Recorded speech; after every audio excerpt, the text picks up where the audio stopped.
دو نوجوان حضرت عمر رضی اللہ تعالیٰ عنہ کی محفل میں داخل ہوتے ہیں۔ وہاں پر بیٹھے ہوئے ایک شخص کے پاس جا کے کھڑے ہو جاتے ہیں اور اس کی طرف اشارہ کر کے کہتے ہیں کہ اے امیر المومنین، اس شخص نے ہمارے باپ کا قتل کیا۔ حضرت عمر اس شخص سے مخاطب ہوتے ہیں اور کہتے ہیں کہ کیا تم نے واقعی ان کے باپ کا قتل کیا؟ اس شخص نے جواب دیا، اے امیر المومنین، ان کا باپ میرے کھیت میں داخل ہوا، میں نے اسے منع کیا لیکن وہ نہ رکا، وہ میرے کھیت میں داخل ہو گیا، میں نے اسے پتھر مارا جو اس کے سر میں جا کر لگا اور وہ ہلاک ہو گیا۔ حضرت عمر رضی اللہ تعالیٰ عنہ نے فرمایا کہ پھر تو قصاص دینا پڑے گا اور اس کی سزا تو موت ہے۔ اس نے عرض کیا، اے امیر المومنین، جس کے نام سے زمین اور آسمان قائم ہے، مجھے اپنی بیوی بچوں کے پاس جانے دیجیے تاکہ میں انہیں بتا سکوں کہ میں قتل کر دیا جاؤں گا۔ اے امیر المومنین، میرے بچوں اور بیوی کا اللہ اور میرے سوا کوئی سہارا نہیں۔ اے امیر المومنین، مجھ پہ اعتبار کیجیے، میں واپس آ جاؤں گا۔ حضرت عمر رضی اللہ تعالیٰ عنہ فرماتے ہیں کہ کون ہے جو تیری ضمانت دے گا کہ تو صحرا جا کر واپس آ جائے گا؟ مجمع میں خاموشی چھا جاتی ہے۔ اس مجمع میں کوئی بھی ایسا شخص نہیں ہے جو اس کے نام تک سے واقف ہو۔ اس کے قبیلے خیمے یا گھر تک جانا تو بہت دور کی بات ہے۔ اس شخص کی کون ضمانت دے گا؟ کیا یہ 10 درہم کے ادھار، کسی زمین کے ٹکڑے یا اونٹ کے سودے کا معاملہ ہے؟ نہیں، یہ تو ایک گردن کی بات ہے جسے اڑا دیا جانا ہے۔ محفل میں موجود افراد پر خاموشی چھا گئی۔ صورتحال سے خود حضرت عمر بھی متاثر ہیں، کیونکہ اس شخص کی بات نے سب کو حیرت میں ڈال دیا ہے کہ کیا اس کے مرنے کے بعد اس کے بیوی بچوں کو بھی مرنے کے لیے چھوڑ دیا جائے گا، یا پھر اس کو بغیر ضمانت کے بیوی بچوں سے ملنے کے لیے بھیج دیا جائے گا۔ حضرت عمر سر جھکائے افسردہ بیٹھے ہیں، نظریں اٹھا کر نوجوانوں سے التجا کرتے ہیں کہ اے نوجوانوں، اس شخص کو معاف کر دو، جس پر نوجوان بلا جھجک کہتے ہیں کہ نہیں، جس نے ہمارے باپ کو قتل کیا ہم اسے معاف نہیں کر سکتے۔ پھر حضرت عمر مجمع کی طرف دیکھ کر اپنی آواز کو بلند کر کے کہتے ہیں کہ اے لوگو، کیا تم میں سے ہے کوئی جو اس شخص کی ضمانت دے سکے؟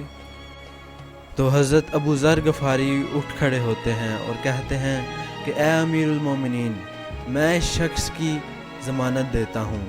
جس پر حضرت عمر فرماتے ہیں کہ اے ابو ذر، اس نے قتل کیا ہے۔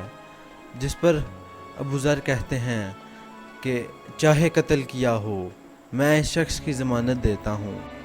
حضرت عمر کہتے ہیں کہ اے ابو ذر، ایک بار پھر سوچ لو کہ اگر یہ شخص 3 دن تک واپس نہ آیا تو مجھے تمہاری جدائی کا صدمہ برداشت کرنا پڑے گا۔ حضرت ابو ذر غفاری اپنے فیصلے پر ڈٹے ہوئے فرماتے ہیں کہ اے امیر المومنین، آگے اللہ مالک ہے۔ اس طرح سیدنا عمر رضی اللہ تعالیٰ عنہ سے 3 دن کی مہلت پا کر وہ شخص رخصت ہو جاتا ہے۔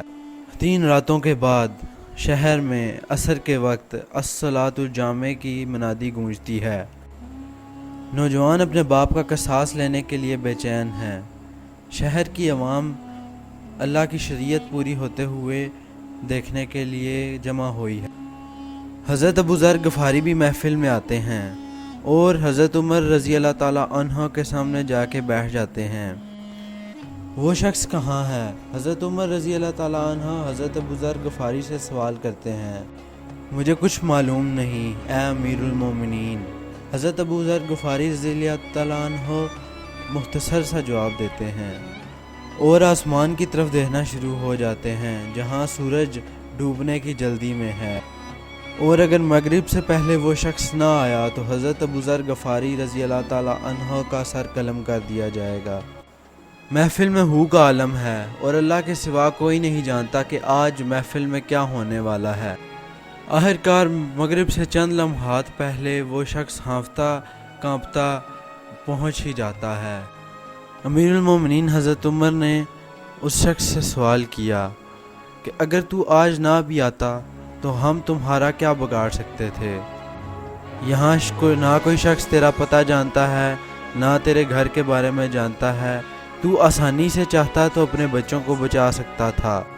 اس نے جواب دیا، اے امیر المومنین، اللہ کی قسم کہ جو دونوں جہانوں کا رب ہے، بات آپ کی نہیں، بات اس ذات کی ہے جو تمام ظاہر اور پوشیدہ کے بارے میں جانتا ہے۔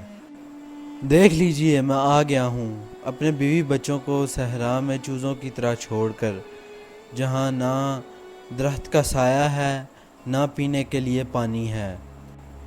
امیر المومنین، میں قتل کیے جانے کے لیے تیار ہوں، مجھے بس یہ ڈر تھا کہ کوئی یہ نہ کہہ دے کہ لوگوں میں سے وعدوں کا اعتبار ہی اٹھ گیا ہے۔ حضرت عمر نے حضرت ابو ذر غفاری رضی اللہ تعالیٰ عنہ سے پوچھا کہ آپ نے کس بنا پر اس شخص کی ضمانت دی تھی؟ ابو ذر غفاری رضی اللہ تعالیٰ عنہ نے فرمایا کہ اے امیر المومنین، مجھے اس بات کا ڈر تھا کہ لوگوں میں سے کوئی یہ ہی نہ کہہ دے کہ اب لوگوں میں سے خیر ہی اٹھا دی گئی ہے۔ اب حضرت عمر نے نوجوانوں کی طرف مڑ کے دیکھا اور پوچھا کہ اب تمہارا کیا فیصلہ ہے؟ نوجوانوں نے روتے ہوئے جواب دیا، اے امیر المومنین، ہم اس شخص کی صداقت کی وجہ سے اسے معاف کرتے ہیں، ہمیں بس اس بات کا ڈر ہے کہ کوئی یہ نہ کہہ دے کہ اب لوگوں میں سے عفو درگزر ہی اٹھا لیا گیا ہے۔ اگر آپ حضرت عمر کے انصاف کو مانتے ہیں تو پلیز سبسکرائب مائی چینل۔